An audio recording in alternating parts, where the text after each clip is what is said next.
hope you're all caught up on our adventures because we've got all new adventures and music coming your way really soon. Be sure to subscribe to this podcast so you're the first to know when we post new episodes. Today, we're so excited to introduce author Jon Stahl as part of our author interview series. If you've listened to our dragon adventure, you've already heard a lot about his hilarious picture book, Dragons Eat Noodles, on Tuesdays. Be sure to listen and submit your own story ideas based on this adventure to us at talkback@readingbugadventures.com, and we'll publish them on our website. Before we meet Jon, I wanted to let you know that today's author visit is brought to you by Reading Bug Box, our perfectly personalized subscription box service. Every box includes a unique selection of books and extras that are unique to each child's age and interests. Visit readingbugbox.com and be sure to let us know upon sign-up that you're a podcast fan. The Reading Bug and I will be sure to write you a special note in your first box. That's right. You can also learn all about us and our independent bookstore in California by visiting thereadingbug.com. Okay, reader, Reading Bug, let's fly. It's time for a Reading Bug author visit.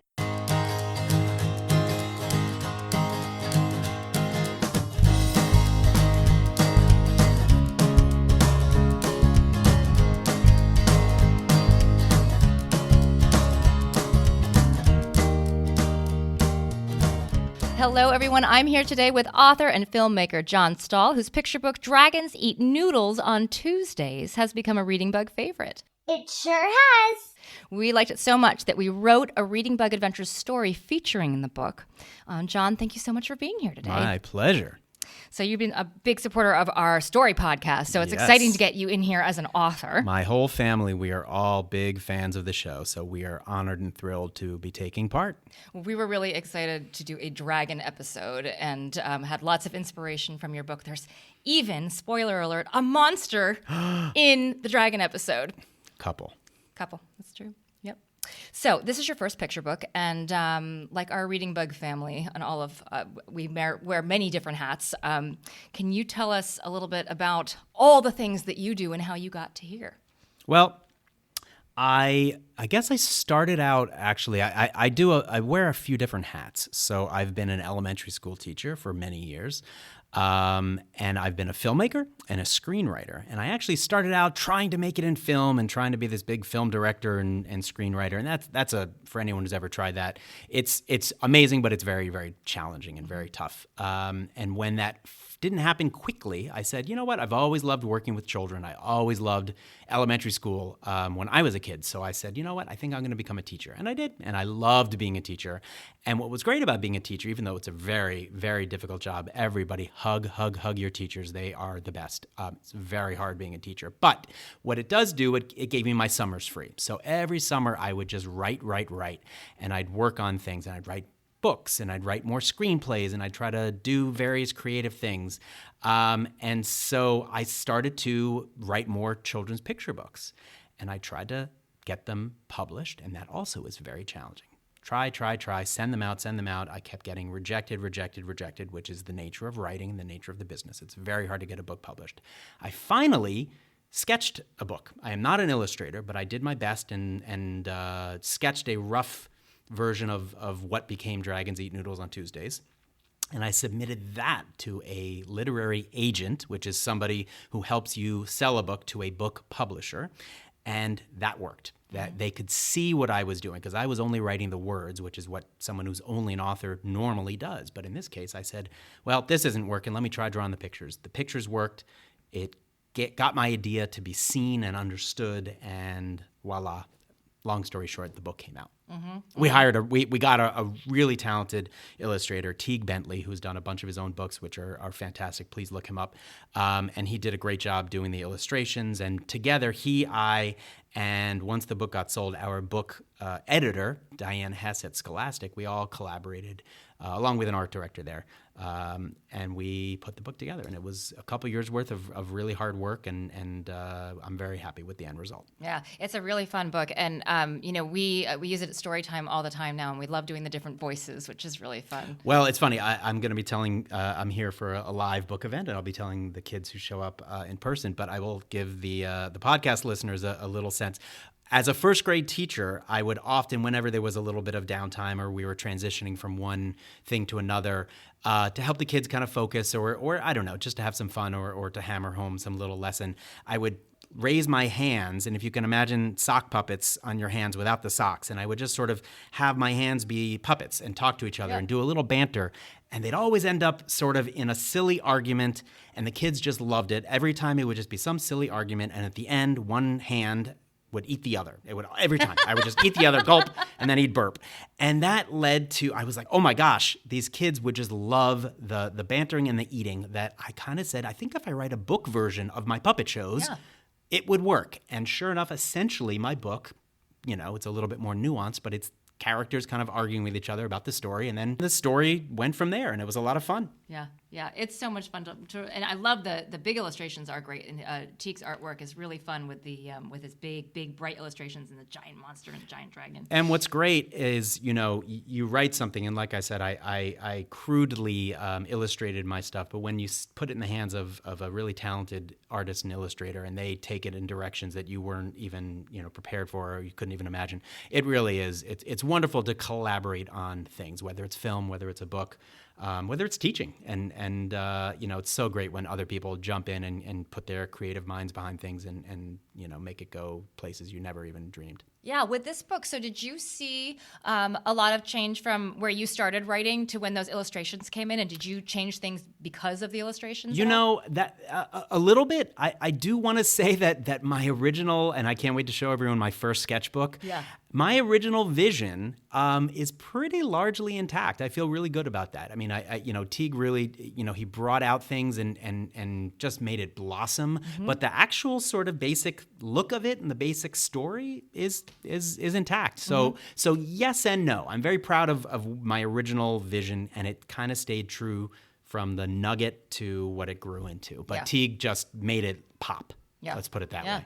Do you have other books in the works right now? I have tons. It's such a challenging world. I was under the assumption that once you had your first book published, it was all smooth sailing after that. Not so much. And it's not. Mm-hmm. I am basically back to pitching. I've written many other books. I've sketched out a few. I'd say I want to estimate 12 to 15 other books that I've written that are ready to go, and I am seeking a home for them. Mm-hmm. So if anyone out there is listening who is in the publishing world, I am going about my end of things trying to find homes for these books. But if you want to contact me, go to my website, and please do, because it's a hard world even when you're in it. Yeah. And he's funny, you guys. I mean, seriously. Oh, thank you. Well, that's really important in children's literature, too. I mean, I think, we have our subscription box service, Reading Bug Box, and we ship to all 50 states. And what we hear the most in the feedback is my kids will only sit for funny books, or they really love funny books the most.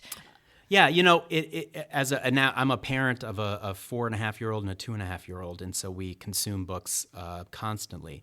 And it's interesting. I mean, I think I typically prefer and lean towards the more humorous, funny books.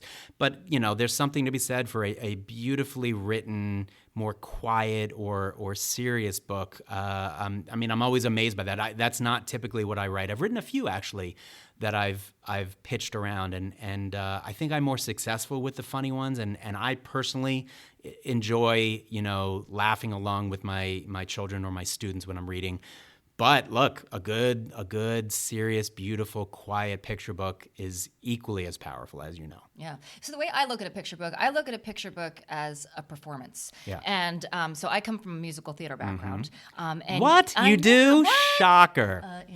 So, but in that I was actually amazed at how all of these things mesh together: literature and script writing and books and film. And so, you started in film, and how does that influence the way you write or see the way you write a picture book? That's a great question. I think I'm also working on my first sort of, I'd say, middle grade novel, maybe third to fifth grade novel. And I think my biggest strength has always been dialogue. I can just picture, in film, whenever I was watching a movie as a kid, Star Wars or what have you, I was always really good at recreating the lines, and I'd be talking about the movie with friends, and I would quote some line, and I would always get the cadence right.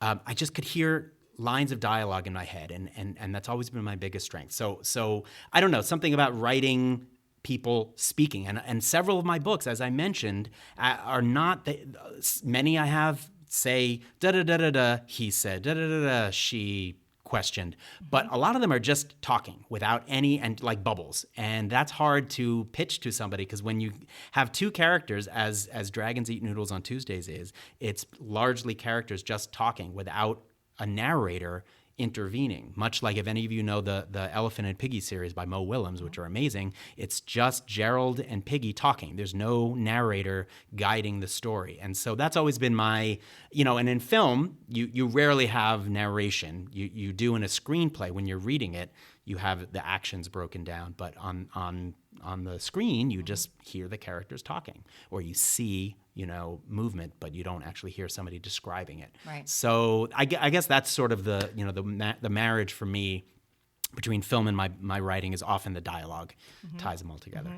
Yeah, it's hard to it's hard for reading aloud if you don't have something pretty succinct with just the two characters. Yeah. When there's more than that many bubbles, we actually find it very hard to read to the kids, because you have to point to different things, and that's why Mo Willems' books work so well, and that's why actually Dragons Eat Noodles on Tuesdays works well, because it's those two characters just talking together, and you can easily get those two different voices, and the kids can understand. And several for those of you who don't know, there's the most famous award in picture books is called the Caldecott Honor, the Caldecott Medal, and it's for the best illustrated book of the year. And several of them, justifiably so, have won for picture books that have no words and are just illustrations. And every time I come across one of those, I'm both amazed at the craft, and I think that they do a beautiful job, whatever book it is, of telling the story. But at the same time, whenever I'm reading them with my kids, there's something about it where it's harder for me to do it, because you just sort of touch each picture and explain what's going on, and you end up doing some of the narration yourself, and you're probably not doing as good a job as the author intended. And those are meant to just sort of sit there and the person to look at them, but when your child is 2 or 3, it's hard for them to necessarily do that. So those books, I've always been like, oh wow, that's wonderful, I can't do that. On the other hand, I'm like, sometimes having the dialogue helps me, be able to, like you say, perform and read. Yeah. So you are a stay-at-home dad, which is so cool, and you're also working on all these projects at the same time. And for the parents out there, how do we balance that?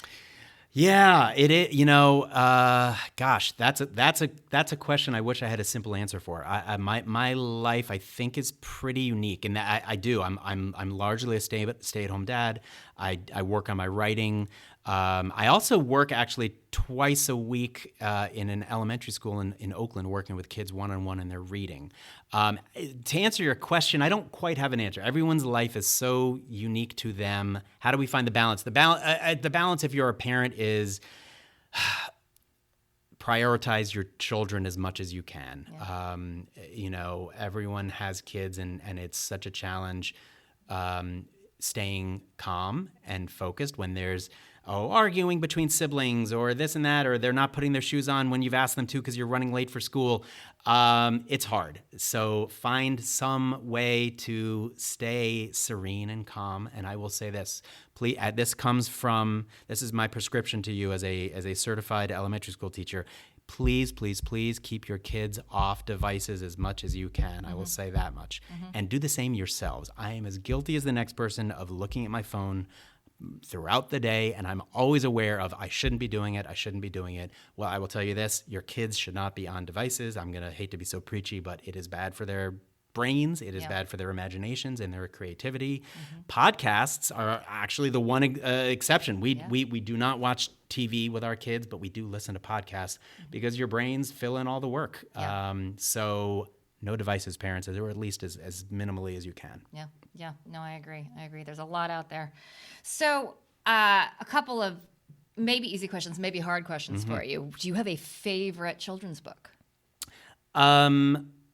You know what? I'll tell you this. I think I have a favorite children's picture book and then an author of novels. My favorite children's picture book, I think, is one called Yo Yes, which I love the simplicity of it.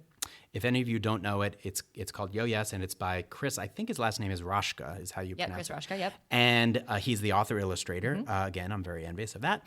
And it won, I believe, the Caldecott Honor. I think it was a runner-up that year.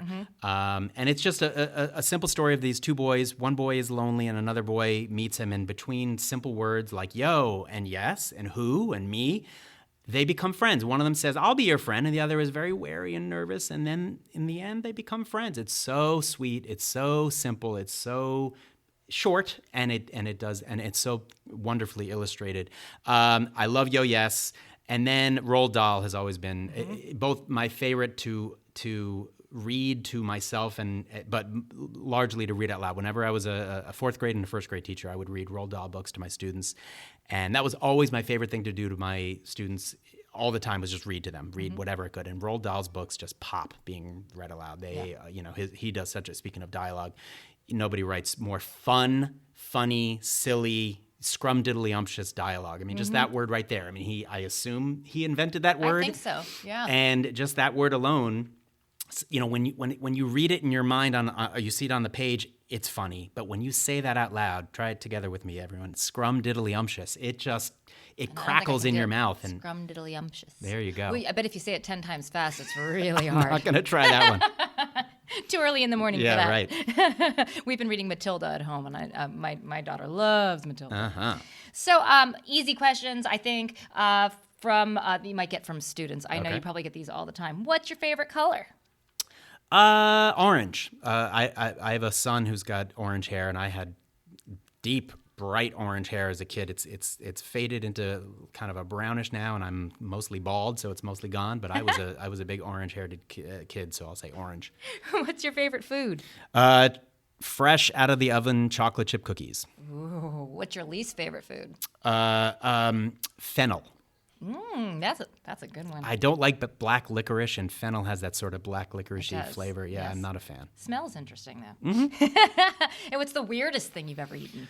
Oh, the weirdest thing I've ever eaten. Gosh, for those who are fans of sushi, it's not that weird, but when you actually stop and think about the consistency and the fact they're eating those big poppy eggs that squirt in your mouth, the roe, that's probably the weirdest stuff. I'm not a huge weird food eater, so I will say a big squishy salmon roe. I was waiting for noodles for one of these. That's why I was just checking. Well, it's certainly not the weirdest. Not Noodles weird. is somewhat common. Could be your favorite, though. Yes, that's possible. It's my children's favorite for sure. There you go. A lot of kids loves, out there, yes. of course. Come on, noodles. Exactly.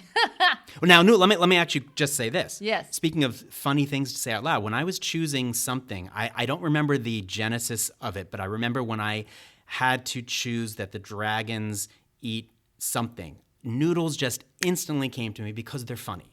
It's a funny sounding word, and it's not, if I had chosen pasta, which is similar, dragons eat pasta, and not as funny as noodles. It's true. Why noodles, the word is funny, I don't know, but it's funny. It is a funny word. Look it up. It's a fact. It's funny. I agree. So if you had one bit of advice, because you work with kids all the time who want to be writers, what have you told them before? What would that advice be? Yeah, it would just be write, try, practice, keep a journal. I did not do much. I loved writing as a kid, but I never really did it. Whenever we had an assignment in school, I remember when it would be fiction writing, when it wasn't something that we had to write a report, which was research and reading, and that's fine. There's wonderful. There's a genre of reading, as I'm sure, of books, as I'm sure many of your readers know, called nonfiction. Great, valid, totally. As an adult, it's the majority of what I do is read newspapers and other things. But as a kid, it's not as fun to write a report as it is to children. Make up a story of an adventure, as your podcast is all about, adventures. And I would love it, but I rarely did it on my own because I never knew how to end my stories, and I would get caught in the middle of like a crazy spy adventure, and then I would have no idea how to end them. So I would get stuck, and I think it hampered my trying so much. So as an adult, when I had more of a writing muscle and more, sophistication, I gravitated towards writing.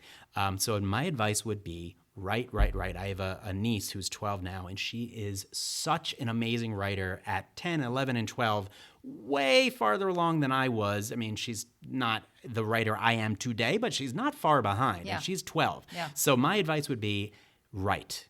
Again, get off the devices, pick up a pen and paper or a pencil, and if you need to use your computer to clickety-clack, go for that too. Write. If you like to draw, do whatever you can to get your create. Now, if it's something else, if you're a chef, if you like to sew, if you like do something creative, whatever your thing is, try it out. Maybe you don't know what it is yet. Maybe it's music, maybe it's art, maybe it's design, maybe it's Legos for those people who do those things. Do it. Do. And maybe it's changing paths too. I mean, like you started in film and then you moved over to books. Oh, absolutely. I mean, this is something, even for the grown-ups out there. I mean, I'm 45 and I think I've switched sort of aims and fields and careers several times, from my mid-20s up until even now. I mean, right now, I still feel like I have other things I'd like to do. I mean, film and writing are my main pushes, but I actually have thoughts of trying to learn how to draw more. I mean, I can do some sketches, but it's something that I like to try to challenge myself. I don't do it as much as I would like that I do it, but I try. Yeah. I try to try. Mm-hmm. I like it. Well, you can buy Dragons Eat Noodles on Tuesdays at thereadingbug.com or your local independent bookstore. And you can hear more about Jon's book on our dragon adventure of Reading Bug Adventures. Oh, I'm so excited to hear it.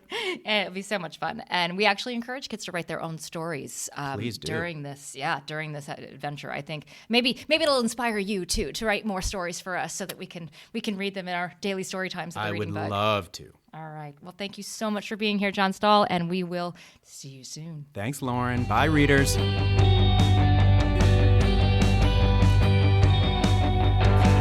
upon a time can begin an adventure. Once upon a time can start your biography. When you close your eyes and open your imagination, you can be anything, anywhere, anytime you want to be. What's your story? Tell me what comes to your mind.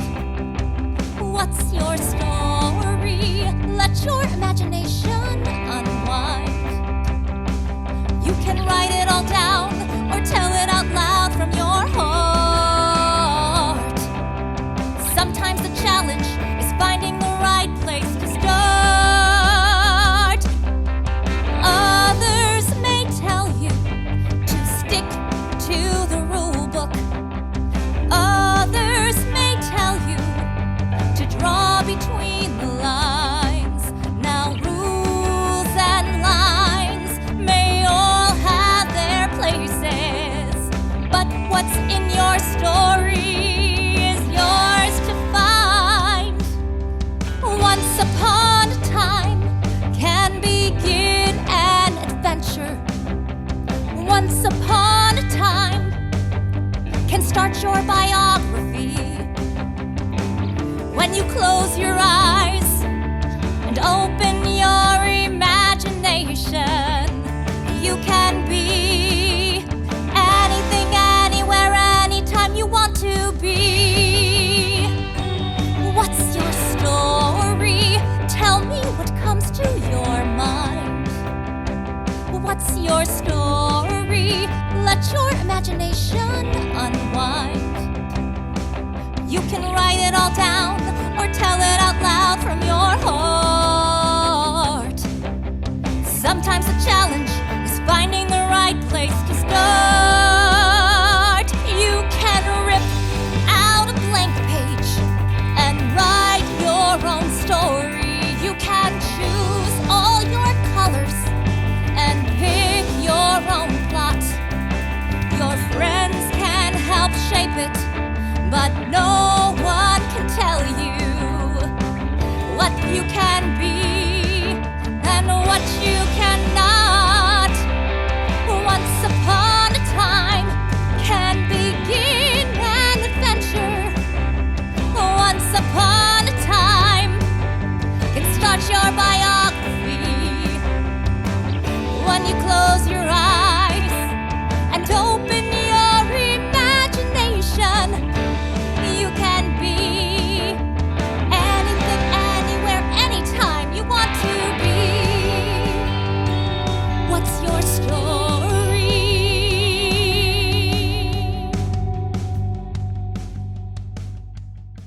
Thanks for listening to our Reading Bug Author Visit series. We'll be back with all new story adventures later this spring, so be sure to submit your story ideas to us at talkback@readingbugadventures.com.